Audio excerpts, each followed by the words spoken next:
happened? I want to drop the idle speed down. Do it. What you got it at right now? 1,000? Yeah, but it's because it's in a cold part of the table, and you don't have a radiator. Shh.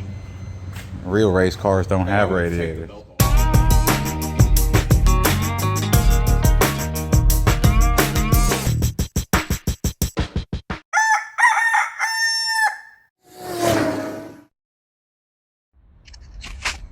Okay, so here we have the frame rail or the upper control arm mounts. This happens to be on the driver's side, and as you can see, the guys that had it before me, they spun out the riv-cert in there. You're not supposed to use an impact on here. So let's see how bad the hole is actually out of shape, and if it's not too bad, we're just gonna install the riv-cert and squish it. In the meantime, I gotta cut this bolt out of here.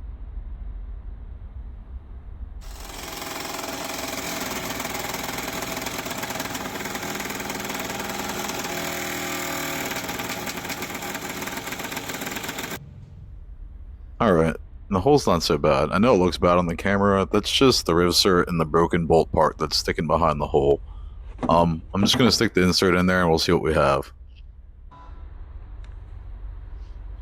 Here's the tool that I'm going to be using. I got this from Amazon for about $47 shipped to the door.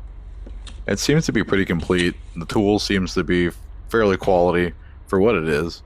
And it comes with these different mandrels to use for the different size inserts, both metric and standard.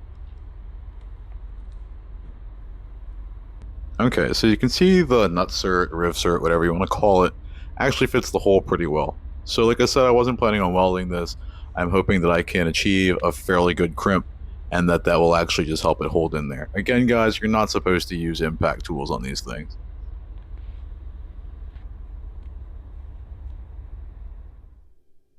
So let me just say this, alignment with this tool is pretty important. You want to make sure that you have these arms spread all the way out and that center actually will spin the mandrel to lock it into the riv-cert.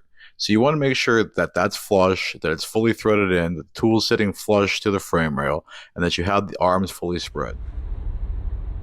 You can see that this is the best angle that I was able to find to work doing this. Now again, this is with the tub in for the front driver fender, but I was able to get this to fit and seat pretty evenly, so I'm going to try it on this angle. And as you can see, it ended up actually giving me some pretty good results. Check out how smooth this bolt goes in, guys.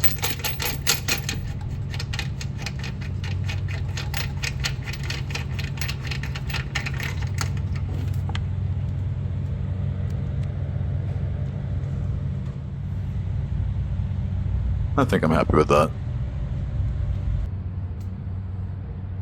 I noticed the fuel pressure was dropping on the gauge that I had at the rail, and it seems like the fuel pump is actually coming to the end of its life.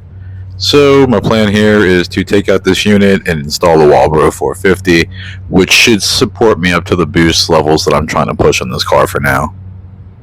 Here's the factory unit. It's pretty robust. It's got a stainless frame. Plastics all still seem to be in good condition. It was replaced before, it seems, and this sock, I actually have a replacement one I was able to get from the auto parts, believe it or not, for about $8.99. So I'm excited to take it apart and actually see what the pump looks like inside. I know one thing, I'm going to have to drill some holes up here in the lid somewhere because I plan to run a hot wire set through a relay to the pump. Here's the old pump and the new pump to your right. Now again, that pigtail is going to be cut off and ran to a hot wire. Here is the casing. I was able to get it apart without damaging it, thank goodness. And the goal is to line up the pump in the right position to just be able to go in there without cutting it. Here are the metal zip ties I've chosen to use because I know for sure they won't deteriorate in gasoline. And I'm going to put the pump in here and position it now. So I got the pump in place and I'm able to line it up in position to align with the lid by using this rubber hose to offset it. Here is the product put together. As you can see, I have the old stuff laying here.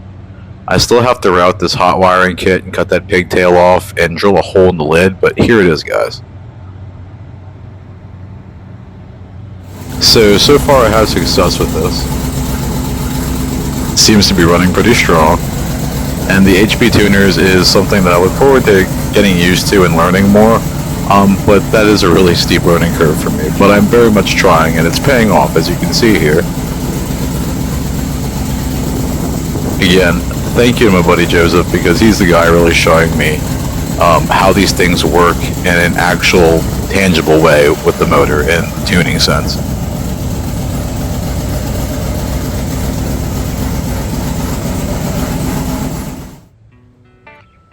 Well guys, I'm trying to get this V-mount set up because again I'm planning to boost this thing.